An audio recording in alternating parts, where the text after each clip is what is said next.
Ahí termino de admitir. Y vuelvo a compartir.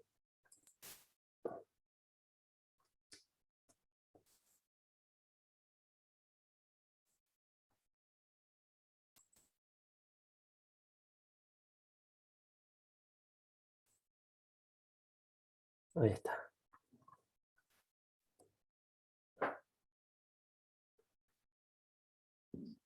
Bueno, entonces, como les decía, pasan a ser heréticos,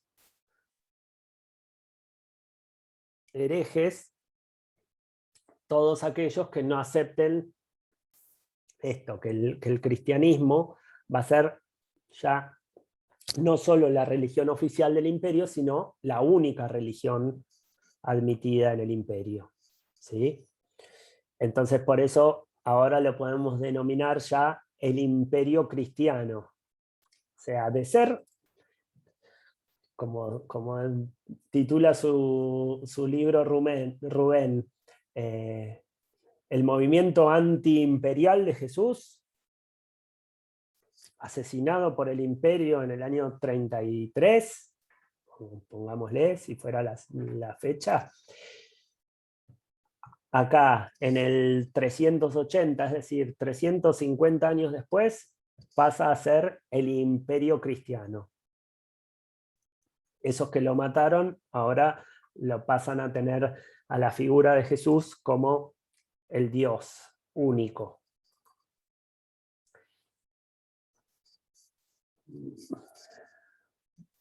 Una verdadera victoria para algunos.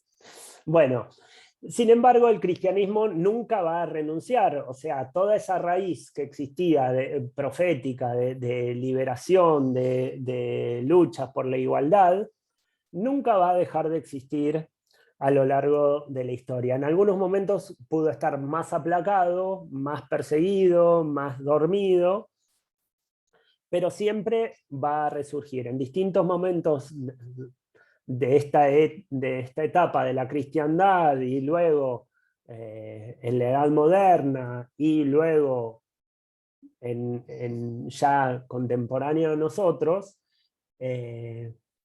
vuelve a resurgir esta iglesia profética de liberación, ¿sí?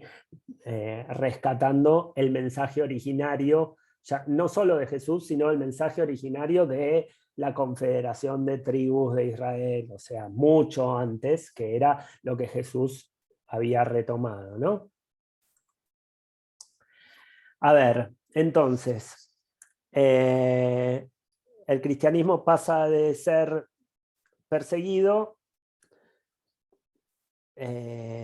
a ser el perseguidor, ¿no? Y estas raíces liberadoras del mensaje de Jesús pasan a ser perseguidas por el nuevo cristianismo de la Iglesia Católica Apostólica Romana.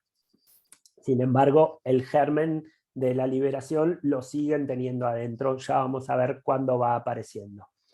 Ahí también a finales de este siglo IV se traduce la Biblia al latín, la llamada Vulgata, que sigo admitiendo. Y a lo largo de estos siglos, de estos primeros siglos, es que se va definiendo el dogma, ¿no? Se definen cuestiones, no sé, ahí antes Maffa les decía que había habido 8 concilios orientales, a ver, después del de Constantinopla, donde también aparece cuál es el lugar que se le da a María como madre de Cristo, como madre de Dios en cuanto hombre. Después está en el 449 el concilio de Calcedonia, donde se habla de las dos naturalezas de Jesús, su naturaleza humana y su naturaleza divina, las contradicciones, si Jesús es Dios, sabe lo que le va a pasar, pero hay textos en los que dice que no sabe lo que le va a pasar, por eso esta necesidad de ir acomodando el dogma por las críticas que va recibiendo el catolicismo, ¿sí? Entonces, cada tanto, hay más o menos cada 100 años, por el quinto concilio es en Constantinopla otra vez, en el año 593. El sexto concilio también va a ser en Constantinopla en el año 681. Luego otro concilio en Nicea, ¿no? En contra de los iconoclastas. También en los concilios se condenaba las herejías, se decía quién era hereje, se lo perseguía. Bueno, el dogma prácticamente es definido en estos concilios. A ver, como ustedes recordarán, o en algún momento vamos haciendo como cosas paralelas, Roma cae, si no me equivoco, en el año 496, o sea, sobre finales del siglo V, cae Roma, o sea, cae el imperio occidental, la mitad occidental del imperio, ¿sí? Cae por sus propias contradicciones internas y por las invasiones bárbaras, por las invasiones de los germanos, ¿sí? Pero sin embargo, a pesar de que Roma cae, el Vaticano sigue en pie. Y aparece la figura de San Agustín de Hipona. San Agustín de Hipona va a tener un rol fundamental, ¿no? Porque va a ser, San Agustín pasa de ser maniqueísta, como dice ahí, pasa por el neoplatonismo, para convertirse luego al cristianismo, y entonces introduce este platonismo griego, este dualismo, en su conceptualización cristiana. Él es el que va a armar como el sustento. Sí, está bien, Constantino es el que forma la Iglesia Católica, o el que logra que la Iglesia Católica exista, el que el cristianismo pase a ser la religión oficial, pero va a ser San Agustín, o Agustín de Hipona, luego llamado San Agustín, quien le dé forma y quien le dé sustento a la Iglesia de los próximos 700 años. O sea, él va a ser el ideólogo de la Iglesia, él va a ser el que va a armar esta conceptualización cristiana que le da la legitimidad a la Edad Media, ¿sí? A ver, él es el que funda el agustinismo político, el llamado agustinismo político. No sé si alguna vez lo estudiaron en ciencia política, en el CBC siempre se da, ¿no? Esto, la importancia que tuvo el agustinismo político, luego la importancia que va a tener Santo Tomás 700 años después, ¿no? Son como los dos grandes ideólogos de la Edad Media. Y ideólogos católicos. ¿Por qué? Y porque no podemos desligar en toda esta etapa de la Edad Media, si estamos hablando de Europa y sus adyacencias, ¿no? Si estamos hablando de todo lo que rodea el Mediterráneo, no tanto el norte de África, que después va a recibir toda la oleada del Islam, ¿sí? Pero sobre todo Europa y el Asia Menor va a ser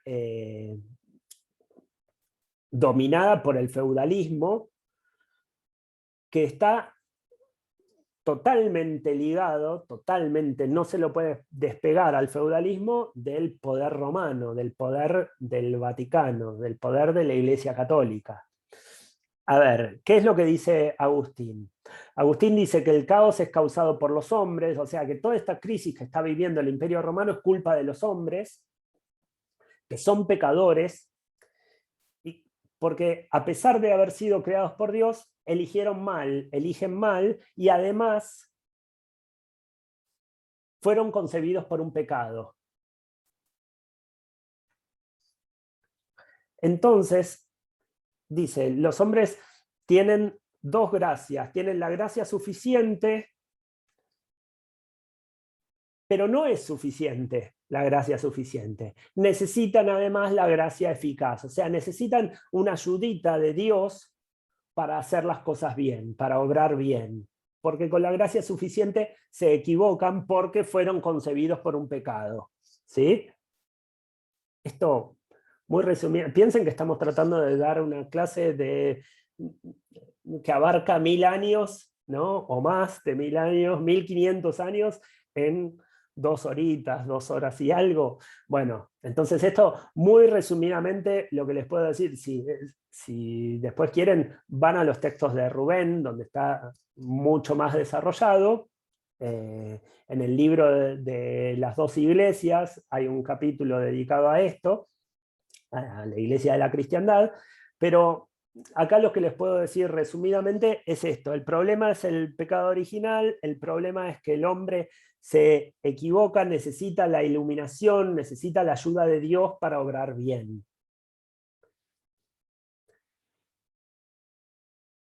Pero Agustín no trabaja solo. A su idea de la necesidad de la ayuda de Dios para obrar bien, y de la pureza, y de evitar el pecado, y de obrar correctamente, se va a sumar la teología de Gelasio I, que sostiene las 2 espadas, que son la espada material y la espada espiritual. La espada material sería el poder del imperio, y la espada espiritual sería el poder de la iglesia.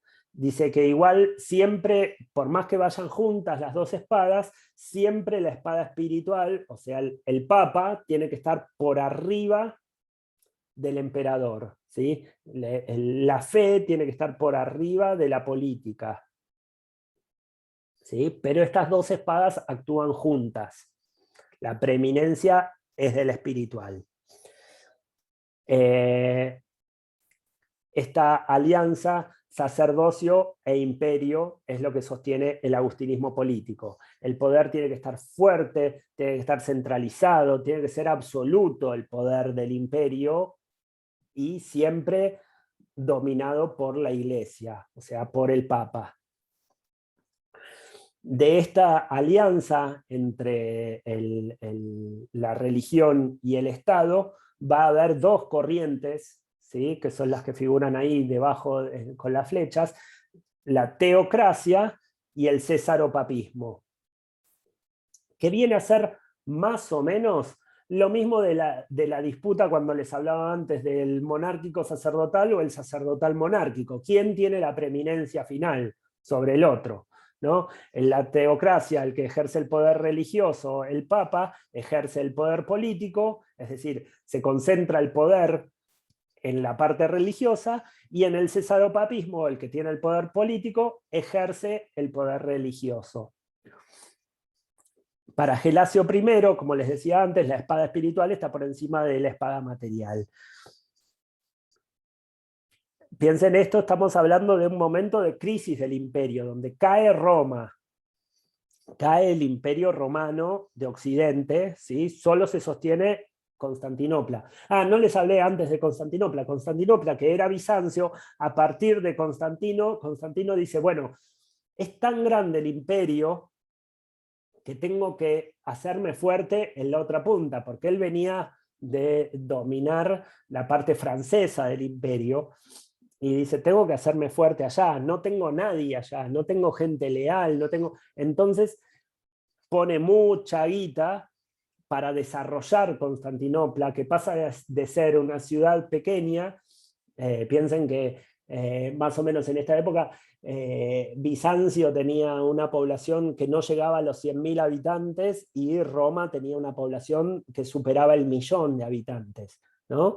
Entonces lo que hace Constantino es poner mucha plata para construir grandes templos, grandes monumentos, rutas, obras de ingeniería, de hidráulica, ¿no? El desarrollo. Y bueno, Bizancio pasa a ser Constantinopla, ¿no? Crece muchísimo. Bueno, el poder ahora de Roma cae, pero se mantiene el imperio romano de Oriente, con capital en Constantinopla. Ahí hay otro otro personaje, otro pensador de la época, también ligado a San Agustín, que era Pablo Orosio, que sostiene que la paz de Cristo es la paz del imperio, ¿no? Esta ligazón total, no puede haber paz en el imperio sin paz en la iglesia. Y es acá alguien muy hábil, el Papa León I, se proclama indigno heredero de Pedro. ¿Por qué es importante esto? Porque es indigno, ¿no? Él dice, yo no soy digno, pero heredé mi poder de Pedro, el primer papa. ¿Sí? Entonces, yo puedo, el poder es independiente de la persona y es de la función. ¿Sí? Esto es importante porque va a salvar a los papas de los errores que cometen, ¿no? Como persona va a decir, bueno, sí, yo puedo ser un desastre, pero lo que importa es la función que estoy cumpliendo como papa, ¿sí? Que no llega a ser la infalibilidad que antes les nombraba Mafa, pero va en ese camino, ¿no? La función la cumple como heredero de Dios, y que Dios le dio el poder a Pedro, ¿no? Esta importancia de la genealogía, de dónde fue pasando, de cómo se legitima mi poder. Bueno, a finales del siglo V, el pseudo Dionisio, se le llama pseudo Dionisio porque firmaba como Dionisio, que había sido un discípulo de Pablo de Tarso, pero había 500 años de diferencia. Entonces, por más que alguien se le intentaba atribuir toda esta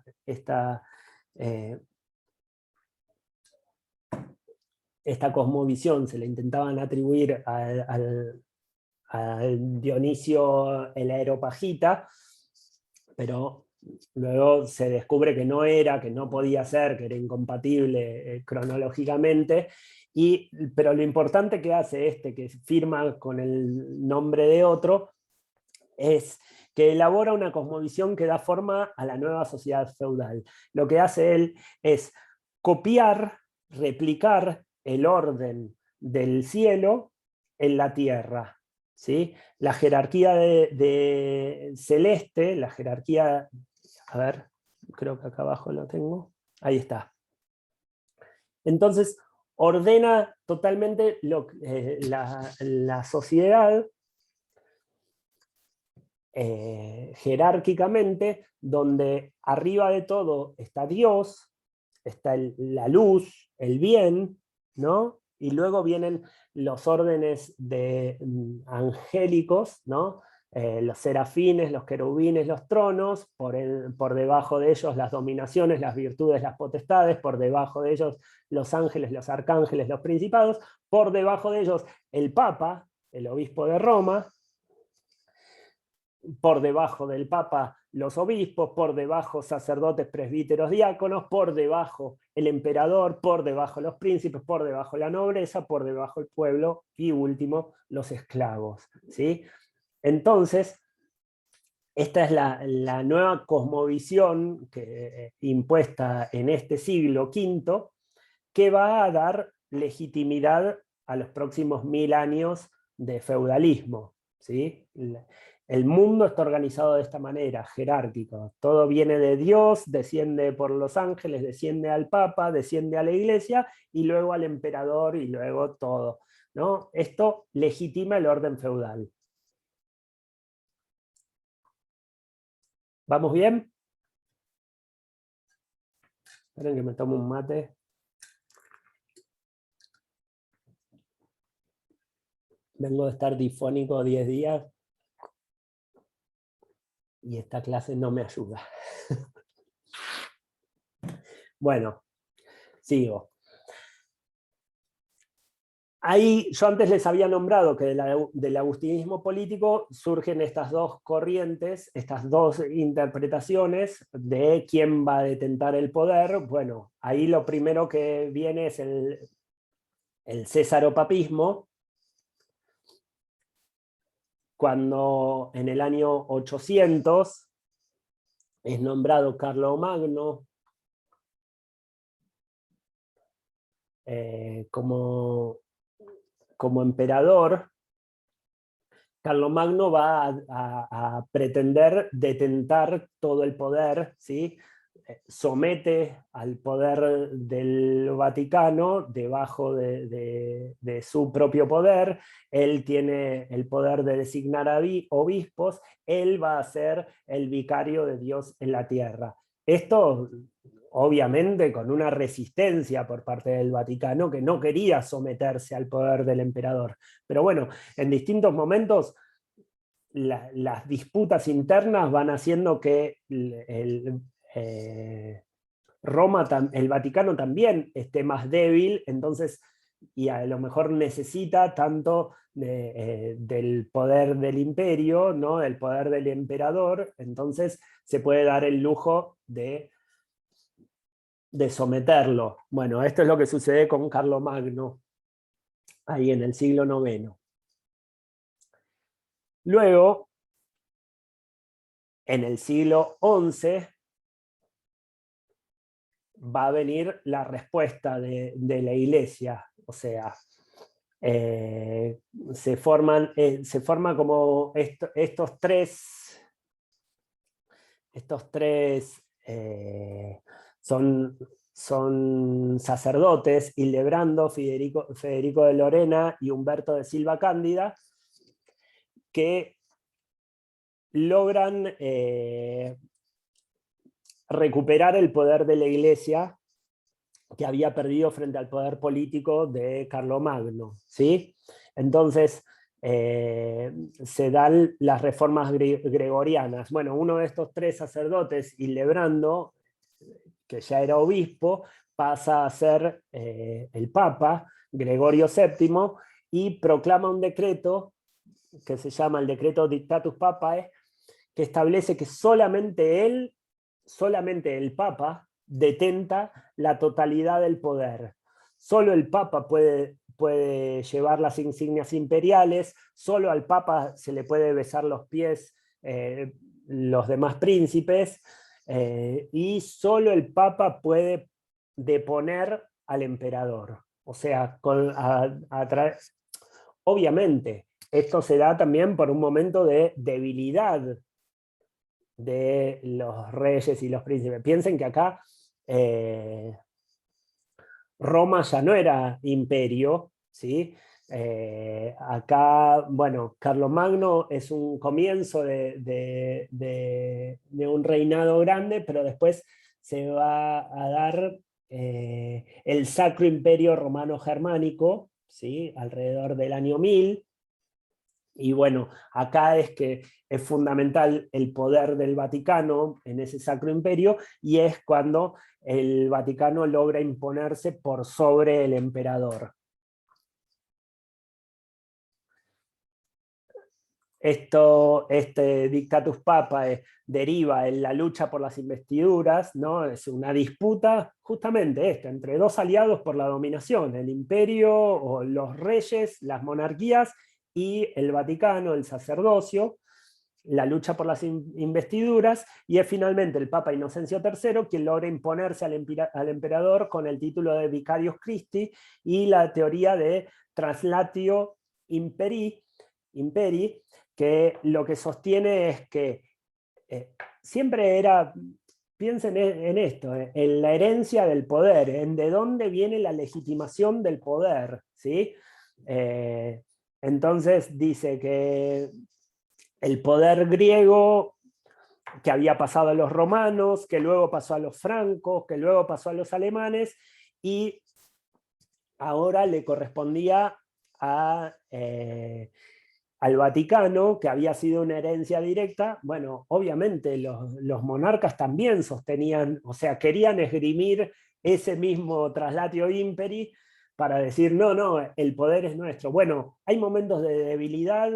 Piensen que todo esto es también con ejércitos bancando guerras, bancando batallas, con invasiones de pueblos que venían de Asia, con los godos, los ostrogodos, los visigodos, ¿no? Es todo un momento de disputas por el poder, siempre hablando de poderes de dominación. Acá no había ninguno que quisiera ser o por lo menos de estos que estamos nombrando, ninguno tenía un proyecto de liberación como Jesús, sino que eran todas disputas por el poder máximo, siempre poderes de dominación jerárquica. Bueno, finalmente ahí con Inocencio III logra imponerse la Iglesia, y este es el momento del sumum del poder de la Iglesia católica, ¿sí? Estamos hablando del siglo XI, siglo XII, siglo XIII, es el momento de auge del poder católico, del poder del Vaticano, porque justamente Europa estaba muy dividida en reinos, ya no había un imperio que dominara todo, entonces el Vaticano lograba imponerse por sobre los otros reinos, ¿sí? Ahí, de este momento de pleno poder de la Iglesia sacerdotal, es que viene el momento de expansión de la Iglesia, las cruzadas.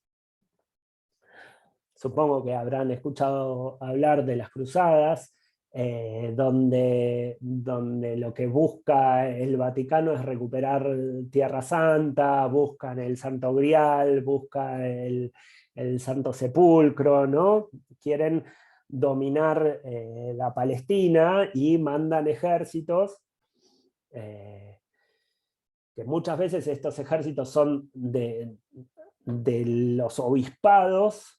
O sea, piensen, el obispado tenía un ejército, ¿no? El obispo de Milán tenía un ejército, el obispo de Nápoles tenía un ejército, y también tenían los reyes, obligaban a los reyes a que también les mandaran a su propio ejército, todo tratando de congraciarse con el Papa, ¿no? Porque mandar al ejército también hacía que después fueras retribuido con legitimación de tu propio poder si mandabas un buen ejército. Entonces venían ejércitos de distintos lugares, de distintos reinos europeos, viajaban con el fin de la Guerra Santa.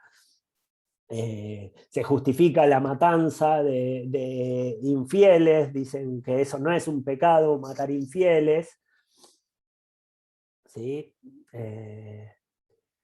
Piensen que en estos momentos también el Islam, Mahoma, creo que la revelación de Mahoma, si ahora, creo que es en el año 611, cuando Mahoma se encuentra con Alá, cuando le habla a Alá, y la expansión del Islam desde Medina hacia la Meca, y luego la expansión del Islam por todo el norte de África, por el Asia, casi hasta la India, y por el Cáucaso, o sea, hacia el norte, hacia todo lo que, bueno, todo lo que hoy conocemos como los países que terminan en el nombre Istán, ¿sí?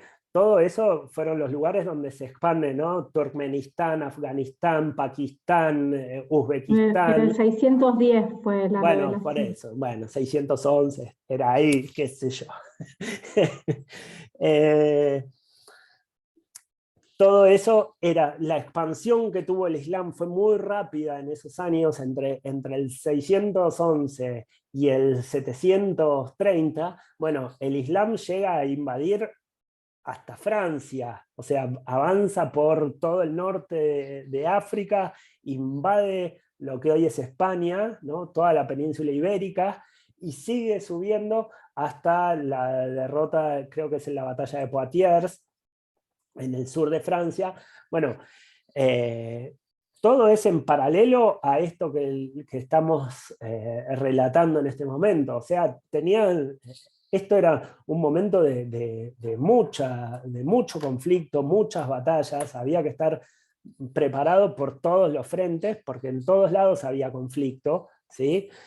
Y, bueno, entonces también en España se estaba luchando para expulsar a los musulmanes, a los moros, ¿sí? Como se les decía. en este momento, ¿no? En esta época de las cruzadas es cuando, bueno, empieza a retroceder el Islam. Si bien no logra el catolicismo, no logra Roma imponerse, recuperar Tierra Santa, bueno, pero son momentos de avances y retrocesos bélicos, y en este momento en España se empieza a expulsar a los moros, que terminan de ser expulsados recién en el año 1492, o sea, en el año que los reyes católicos, ¿no?, justamente llamados católicos por toda esta lucha que hacen contra el Islam, cuando se les termina esa guerra, dicen, bueno, ¿y ahora qué hacemos? Bueno, mandemos gente a explorar el mundo, ¿no? Y ahí es que vamos a llegar la semana que viene a ver la iglesia en la conquista, donde tuvo mucho que ver todo este proceso de las cruzadas, para luego, cuando se termina la reconquista de la península ibérica, viniera la conquista de América.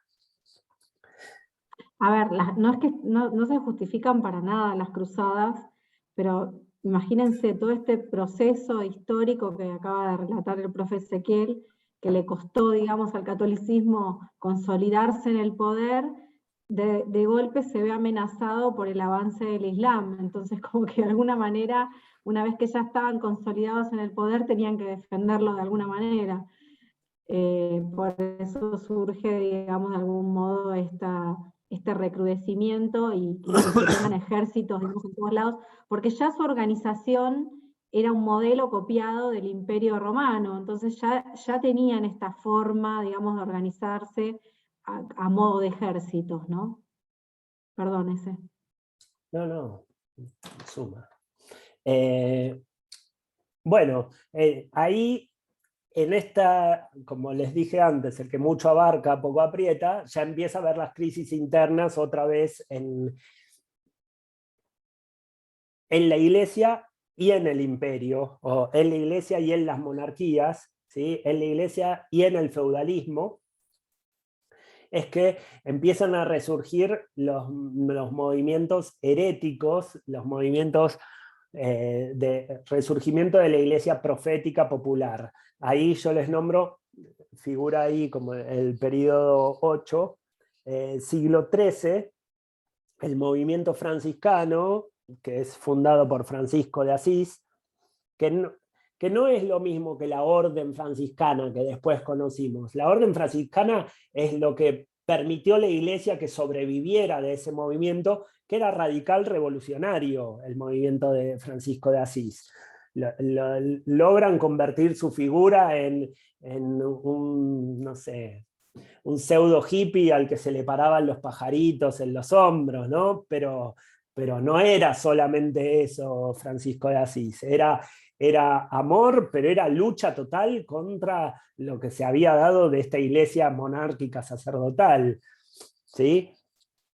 Se logra institucionalizar con la forma de la orden de los franciscanos, que son esos curas vestidos con unas túnicas marrones muy deslucidas, nada que ver con la ropa púrpura del Papa y las coronas y los anillos y la ostentación de riquezas y poder que tenía Roma. Estos andaban en lo que hoy conocemos como las franciscanas, esas, ¿no?, justamente esas sandalias y vestidos con esos harapos y los votos de pobreza. Bueno, pero no era solamente un voto de pobreza el franciscano luchó contra, o Francisco luchó contra el poder imperial del Vaticano. No es casual, ¿no? Esto simbólico, vieron que los papas eligen el nombre con el que se van a llamar. Bueno, no es casual que Bergoglio, por más que fuera un obispo medio conservador, medio... o sea, no del todo, no era un obispo profético revolucionario, Bergoglio, pero sin embargo, cuando llega al poder de Roma, elige el nombre de Francisco, y es Francisco I, o sea, piensen en, pasaron 800 años desde Francisco de Asís, y ningún obispo de Roma eligió el nombre de Francisco, ¿no? Los símbolos son importantes, elige el nombre de Francisco justamente, acá marco yo que quiero llamarme como este, ¿sí? Que quiero, por más que él fuera jesuita, no era franciscano, pero elige llamarse, lógico sería que siendo jesuita se hubiera llamado Ignacio o Javier, ¿no? Por Ignacio de Loyola o Javier, bueno, ahora no me acuerdo cómo era el nombre de Javier, San Javier, pero también otro de los fundadores del movimiento jesuita, de la orden jesuita, pero sin embargo él elige el nombre de Francisco, simbólicamente muy fuerte. Bueno, ahí frente al crecimiento de la iglesia popular, de las herejías, toma fuerza la Inquisición, que era una institución dentro del Vaticano, dentro de la Iglesia Católica, que era el aparato represivo, la persecución, la censura. Perseguían, torturaban y asesinaban, quemaban en la hoguera, hacían todas las atrocidades imaginadas, ¿no? Tenían esas mesas de tortura, tenían, bueno, todo tipo de castigos para que cualquiera que se desviara de la aceptación y del sometimiento fuera asesinado. Después se va a usar esto para la persecución de las mujeres. Cualquier mujer que molestaba, alguien decía es una bruja, hizo brujerías y listo, eso justificaba para que se la quemara en la hoguera. Era como un sistema totalmente perverso de la Iglesia Católica, un verdadero aparato represivo, la Inquisición. Bueno, en este es el momento donde tiene mayor auge si leyeron El nombre de la rosa de Umberto Eco, es justamente esto, donde aparece Aristóteles, los libros de Aristóteles, ¿no? Aristóteles había vivido mucho antes, pero aparece la traducción de Aristóteles al latín y causa una revolución en las cabezas y es perseguido por la Inquisición eso, ¿no? Bueno, está la película también, a lo mejor accedieron a la película alguna vez, vale la pena las dos cosas, obviamente leer a Umberto Eco, yo se los recomiendo muchísimo, pero si no, vean la película, si es que no la vieron, del Nombre de la Rosa, donde marca esta etapa, siglo XII, siglo XIII, ¿no? En la persecución de la Iglesia, en lo que muchas veces es llamado el oscurantismo de la Edad Media, que no es solamente oscura la Edad Media, pero había mucha oscuridad, mucha censura, mucho, bueno, aparato represivo, ¿no? Y dominación total. El feudalismo entra en crisis, empieza a haber cambios sociales, empieza el surgimiento de ciudades, el mercado, ¿sí? La pequeña burguesía, los mercaderes, los artesanos, cambia todo la fisonomía de Europa, ¿sí? Y esto genera una crisis en el sistema feudal y también una crisis religiosa, porque se empieza a debilitar estaba tan ligado el feudalismo y la iglesia que cualquier cambio generaba un movimiento en todo. Se está por cortar, vamos a cortar en este instante y nos volvemos a juntar. Prometo que es la última, la próxima, y va a ser cortita.